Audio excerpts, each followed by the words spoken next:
You're too emotionally available. She said it with a laugh, a light, airy sound that didn't quite reach her eyes. We were sitting on a park bench, the kind with peeling green paint, and a carved-out heart with initials inside. The autumn sun was weak, casting long, lazy shadows across the manicured lawn.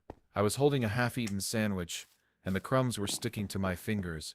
Her words hung in the air between us, a strange, unexpected verdict on my character. She was beautiful, in that effortlessly cool way that made you feel like you were trying too hard just by existing. Dark, wavy hair that always seemed to be in the right place, eyes that sparkled when she was genuinely amused, and a smile that could light up a room. We had been seeing each other for a couple of months, a casual, no-strings-attached sort of thing that was, by mutual agreement, supposed to be easy. But nothing with her was ever easy. It was a constant dance of push and pull, a series of unspoken rules that I was always inexplicably breaking. I had just done something horribly, unforgivably available. I had told her I missed her, not in a clingy, desperate way, but in a simple, honest way. We hadn't seen each other in a few days because she had a big project at work, and I had simply sent a text that said, "Hope the project went well, missed our coffee runs." It was an innocent human thing to say, a normal thing, but to her it was a red flag, a giant waving neon red flag. "What do you mean?" I asked, a little confused, a little hurt. I took a bite of my sandwich, trying to act like it didn't bother me, but the bread tasted like sawdust. "I mean, you're always there," she explained, picking a dead leaf off the bench and twirling it between her fingers. "You answer my texts right away. You remember the little things I tell you. You're always so present. It's a lot. A lot." The word echoed in my head. A lot. I had spent my entire life trying to be a good person, a reliable person. I had been taught that showing up, being there for people, was a virtue, that being kind and caring was a strength, not a weakness. And here she was, telling me it was too much. She looked at me, her face a mixture of apology and exasperation. "Look, it's not you, it's me. I'm used to something different. I like a little space. I like a little mystery. When I'm with someone, I want to feel like I'm a little bit on my toes, you know, like I'm never quite sure where I stand." I just stared at her, the sandwich forgotten in my hand. Her words were a jumbled mess in my brain, a puzzle I couldn't solve. She wanted a relationship that felt like an emotional tightrope walk. She preferred someone who ghosted her less often. The absurdity of it all was breathtaking. It was like she was describing a different species of human, one that thrived on uncertainty and emotional neglect. "So you're saying you'd rather be with someone who doesn't answer your texts for 2 days?" I asked, the sarcasm laced with a bitter sting. She didn't flinch. "I'm saying I'm used to it. It's not a bad thing. It's a challenge. It's part of the fun, the chase. You're too easy to catch." The words hit me like a physical blow. Easy to catch. A prize on a shelf. Not a person with feelings. The casual cruelty of her statement was chilling. I looked at the little heart carved into the bench. I wondered if the people who had carved it were still together. I wondered if they had been easy to catch, or if they had played the game she seemed to love so much. I just put my sandwich back in its paper bag and stood up. The air was getting colder, and I could feel a chill spreading through my chest. "I think I get it," I said, my voice flat, devoid of any emotion. "And I think you should probably find someone who's a little less me. I'm not going to apologize for being a person who cares, and I'm not going to pretend to be something I'm not just to keep you interested." She looked up at me, a flicker of surprise in her eyes. "I'm not asking you to pretend," she said, her voice a little softer now. I'm just telling you how I feel." "I know," I said, the words heavy with a finality that felt like a door slamming shut. "And now you know how I feel. I'd rather be a person who's too emotionally available than a person who can't handle a little bit of genuine connection. Good luck with your chase." I turned and walked away, the rustling of the autumn leaves under my feet, the only sound. I didn't look back. I had a feeling that if I did, she would still be sitting there on the bench, twirling her leaf, lost in a world of her own creation. A world where emotional unavailability was a virtue, and vulnerability was a flaw. And as I walked, I realized something. It wasn't me who was the problem. It was her. And the thought, for the first time in a very long time, felt like a breath of fresh air. It felt like freedom. I walked home in a daze, the crunch of fallen leaves under my boots, the only thing keeping me grounded. Her words, "You're too emotionally available," echoed in the quiet space of my mind. a persistent, humming insult. For the first few blocks, there was a kind of righteous indignation, a protective barrier of, it's her, not me. I told myself she was broken, that she was addicted to a kind of emotional chaos that I, with my well-adjusted, open heart, could never provide. It felt good, a balm on the fresh wound of rejection. But as I got closer to my apartment, that righteous anger started to dissolve, leaving a cold, hard knot of doubt in its place. Was she right? Was there something fundamentally wrong with me? Was it naive to text someone I liked, just to say I missed them?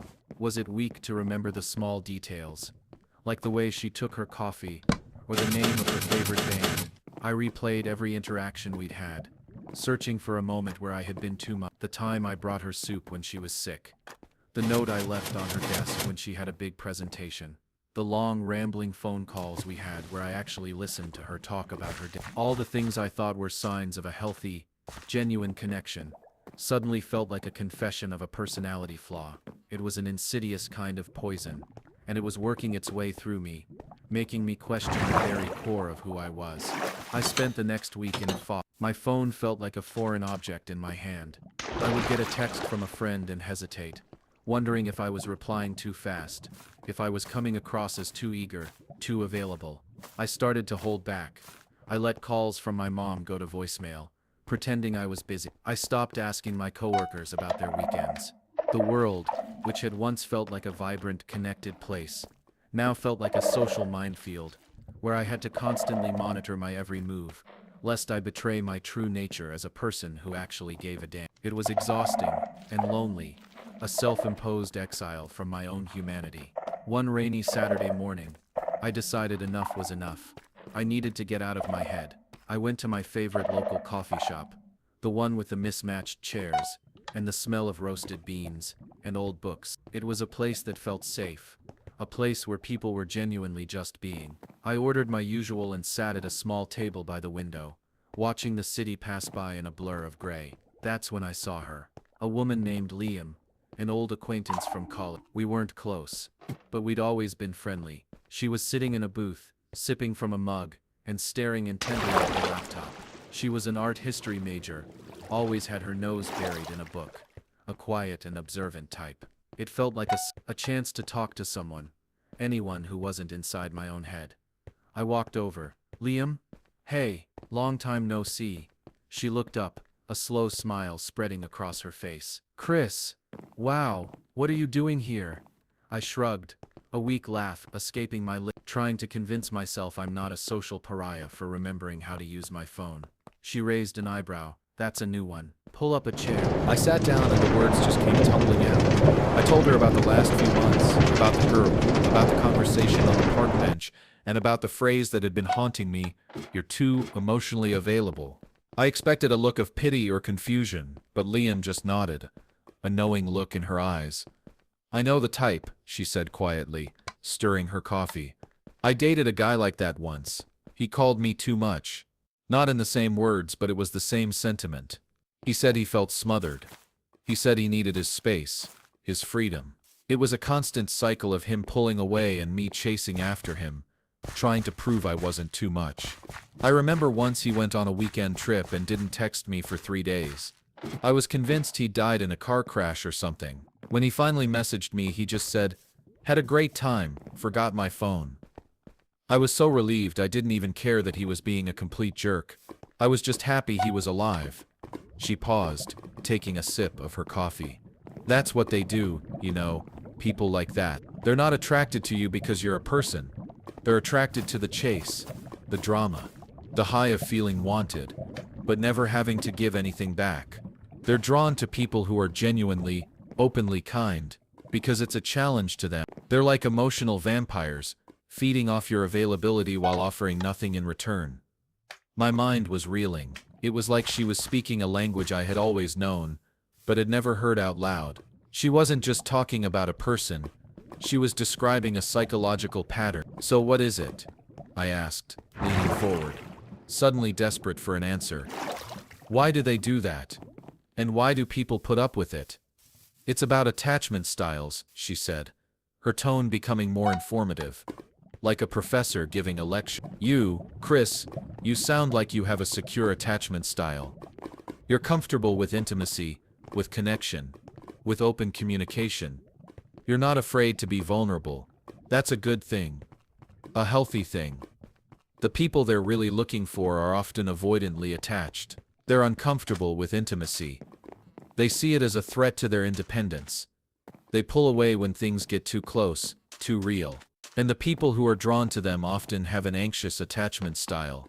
They're constantly afraid of abandonment. They crave intimacy, but they're terrified of it, so they chase after the very people who will never give it to them. It's a self-fulfilling prophecy of rejection. I felt a light bulb go off in my head. It wasn't about her preferring a challenge. It was about her unconsciously recreating a pattern of instability. She wasn't seeking a chase. She was seeking a familiar kind of pain. The kind of person who ghosted her less often was a step up from a complete ghost, but still a long way from a healthy partner. She was on a spectrum of emotional deprivation, and I was on the complete opposite end. I wasn't a bad fit. I was a fundamental mismatch. As Liam finished her thought, she looked past me, a strange expression crossing her face. Her eyes widened slightly, and she let out a small, almost imperceptible gasp. "Speak of the devil," she whispered. I turned my head, and there she was. She walked into the coffee shop, a whirlwind of motion and energy, and right behind her was a guy. He was tall, dressed in all black, and had an aura of detached coolness that was almost comical. He had his phone glued to his face, his thumb moving with a frantic rhythmic urgency. She was talking to him, her voice animated, her hands gesturing wildly, but he didn't even look up. He just walked to the counter, still on his phone, and she followed him, her expression a mix of eagerness and a faint, desperate hope. Liam and I just watched. We watched her order their coffees, trying to engage him in a conversation, asking him a question, and getting a non-committal grunt in response. We watched her pay and carry the 2 mugs to a small table. We watched him sit down, still on his phone, the screen casting a pale, cold light on his face. She finally sat across from him, her smile a little strained now, and she took out her own phone, staring at it, waiting. She wasn't there for a coffee date. She was there for a chance for him to look up, a chance for him to say something, anything, and he didn't. He just sat there, a human-shaped void of attention, while she pretended to be occupied, her shoulders slumped in quiet defeat.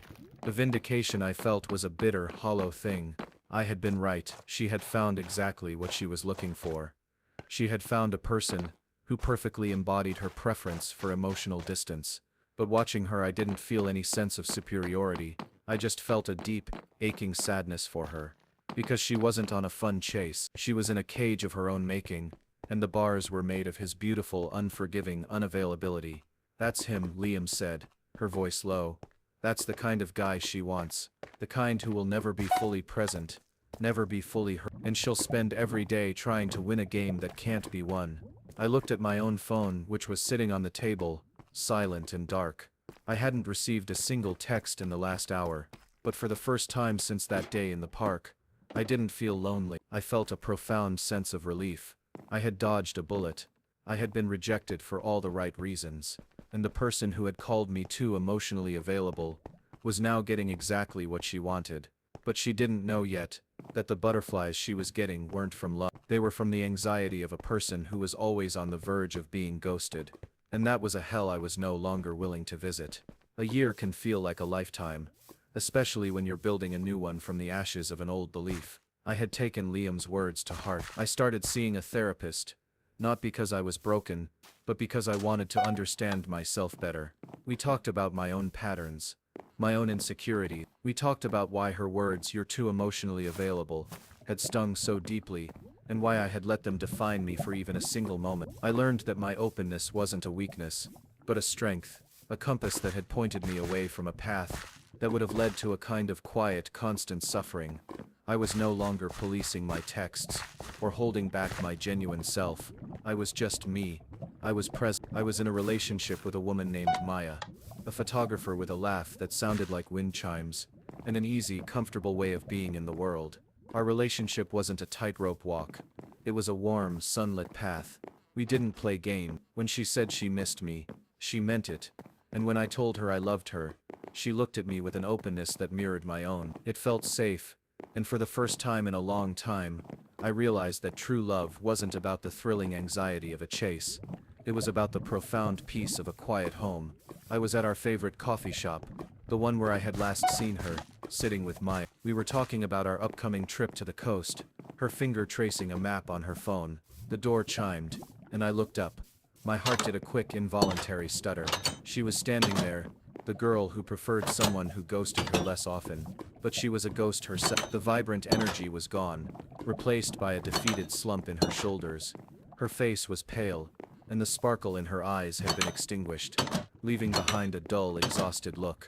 She was alone. She didn't see me at first, and I found myself studying her, a kind of detached anthropological curiosity, mixed with a genuine pang of sadness. She walked to the counter, ordered a single black coffee, and paid with a weary swipe of her card.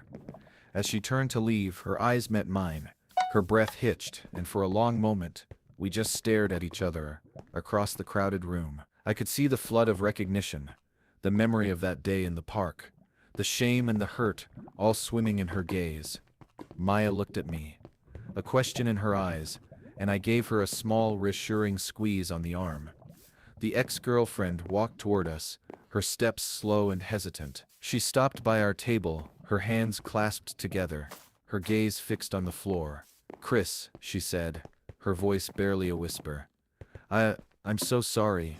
I know this is a bad time." "It's okay," I said, getting up from my chair. "It's good to see you. This is Maya." Maya smiled, a kind, genuine smile that held no judgment. "Hi, it's nice to meet you." The ex just nodded, her eyes darting between us. "You look good, Chris. Really good."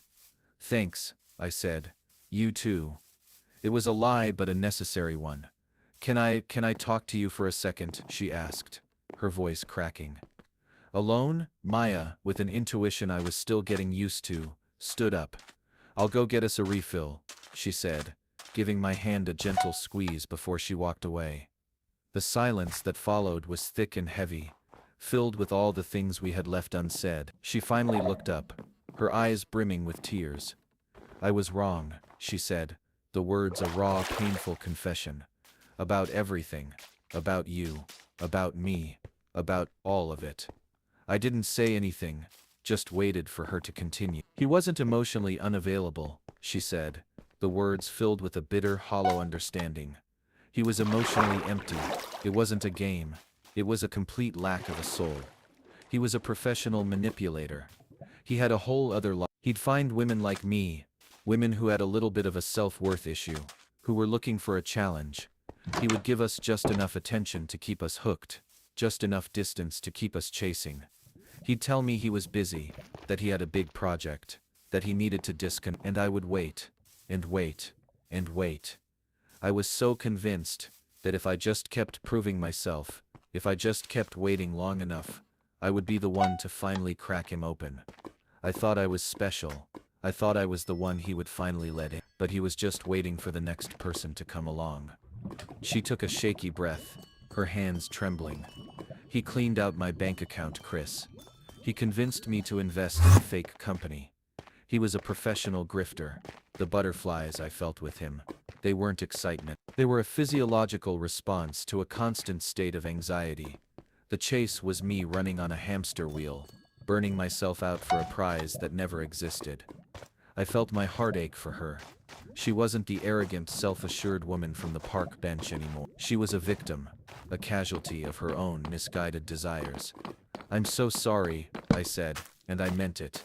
That's horrible." "I know now what I was doing," she said, wiping a tear from her cheek. "I was afraid of intimacy. I was terrified of being truly seen. I thought if someone saw me for who I really was, they would leave. So I convinced myself that what I wanted was a person who could never get close enough to leave me. I was choosing men who were fundamentally incapable of hurting me in the way I was most afraid of, and I was romanticizing their distance. I was telling myself I was a strong, independent woman who didn't need anyone, when in reality I was just a scared little girl who was afraid of a genuine connection." The raw honesty of her confession was breathtaking. It was a powerful summary of what Liam had told me, But this time it was coming from the person who had lived it. It was a painful lesson, but it was a lesson nonetheless. "So what now?" I asked. She looked at me, a flicker of that old vulnerability in her eyes. "I'm getting help," she said. "I'm starting therapy. I'm learning to understand why I felt a void in the first place. I'm learning to build a new life, a new way of connecting with people. And I'm learning that being emotionally available isn't a flaw, it's a superpower. It's the ability to truly connect with another person. And I'm learning that the greatest adventure of all isn't the thrill of a chase, but the quiet, profound joy of finding a home in someone else." As she finished, Maya returned with our coffee. She looked at the ex-girlfriend with a compassionate smile. The two of them, a representation of two different paths, two different philosophies of love, stood there for a moment. Then the ex nodded, a silent gesture of gratitude and understanding, and turned to walk out.